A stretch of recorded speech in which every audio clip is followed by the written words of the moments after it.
Hello, how's everybody? Ooh, what is that weird line? Oh well, it's there. I can't do nothing about it. I'm recording from my phone. It's a cheap little thing, but I've been told the camera's kind of good. Um, so it was. I don't know what to talk about. I'm still homeless. I've been applying to different jobs that match my skill set. I've been checking all the agencies, city and county, that provide services for people that are facing homelessness. And I mean, there's nothing. There's really nothing. And this new regime is going to make that worse. It's making that worse. But the thing that gets to me right now is the fact that I'm seeing more and more homeless people. Not just people, women. So many women. So many women. So many women. And I just know, I feel it in my heart because of what I've gone through and am going through, that somebody did that to them. Somebody damaged them so much that they can't cope. They can't take care of themselves. They barely exist because I'm still being continuously stalked. Right now I'm being cyber stalked, not physically stalked, because, the asshole doesn't know where I currently live right now. But every now and then I get certain alerts of my other social media pages where somebody's trying to hack it, and I know it's him. I know it's him because that's how he works. That's what he was doing before. And one of the things that he does is, he likes to create female profiles to stalk his victims, because I'm not the only one. There's others out there. Some of them are vocal, some aren't. Some are like broken, like they're not good. Like I don't know, but I just feel like such a fucking failure. Like, I'm almost 50 and here I am working retail, working below my skill set, making half of what I was earning before. Actually, I'm earning less than half. I think I'm earning just slightly over a quarter of what I used to earn. And not having a car, not having a place of my own. I The way I budget is I don't eat, or I buy really cheap and expensive things just for the calories. Like, oh, I got this.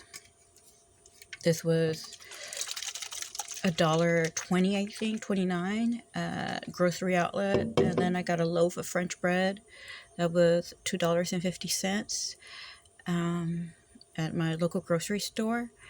And I had half of it yesterday, and I'm gonna have another half today. And calorie wise, that barely takes me over 500 because the whole loaf is 800 and something. So yeah, and this is 229. So okay, ooh, yay! I'm having more than 500 calories today. And I also have to take care of my child and our pets, and one of them is, kind of special needs and elderly as well, and their medication is very costly. And I'm just here. Like, I really don't know how I'm still hanging on. Like, I really don't know. None of these services that supposedly help you. There is no help. There is no help. There's no money. And also, the minimum income. If people were making the minimum income, they wouldn't be homeless. People wouldn't be homeless if they were making the minimum income and there was rent control, affordable rent. People wouldn't be homeless if not only were they making the minimum income, like all these programs state, and there was rent control, affordable housing, actual affordable housing, but also guaranteed, hours. The only reason I'm making more than 20 hours right now is because we're short staffed. That's the only reason. Or else I'd be making less than 25. I'd be working less than 25, I mean. And it's a thankless job because people see you in this position, and they just, they try to make you feel so low, and it's like, you can't do it. You can't do it, because that nagging little voice in my head does a better job than you can. People over here, these customers, I swear, the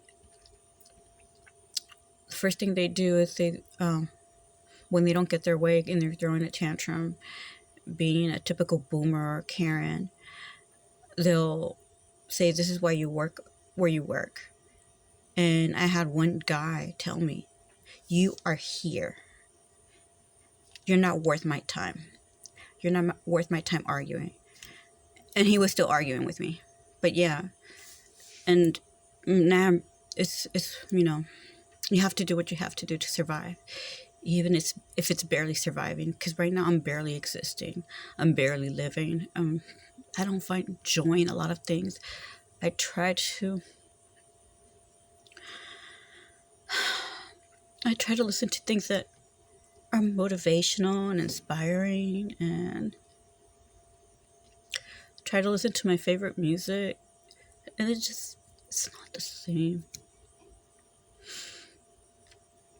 It's just not the same.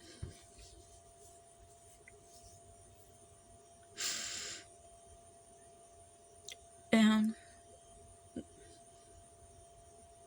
right now I'm the poor relative.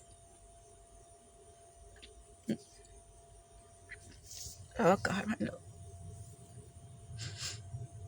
There's no help. There's really no help. All I can do is this, you know, kind of show you what, if you see a woman, especially a woman, living out of her car, or she's a little bit unkempt and very obviously homeless, she's going through it. The fact that she's even standing is a miracle. It's a miracle. It shows either how strong she is, or how she's numbing herself to keep herself standing. Like it breaks me. It really does. And sometimes I think to myself, like, I keep myself from applying to these places because I'm like, somebody else needs it more than I do.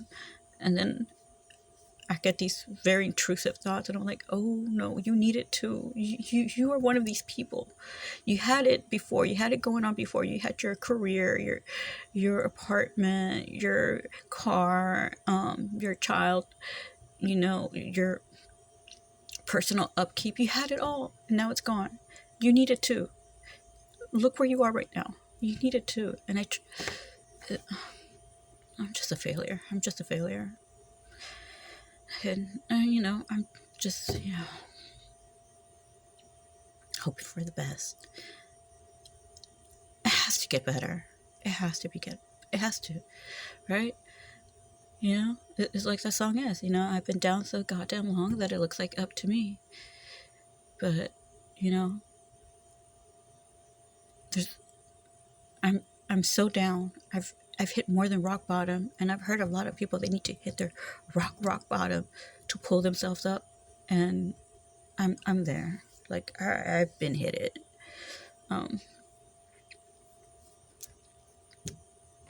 Again, that little voice does a better job of insulting me, demeaning me, and humiliating me than anybody else can. That's probably why I can do this job so well, because I'm my worst enemy. Everybody else, you're fine. Your kids play. It's nothing. Piece of cake. So anyway, it's all right. Everything's gonna be okay, right? Thank you.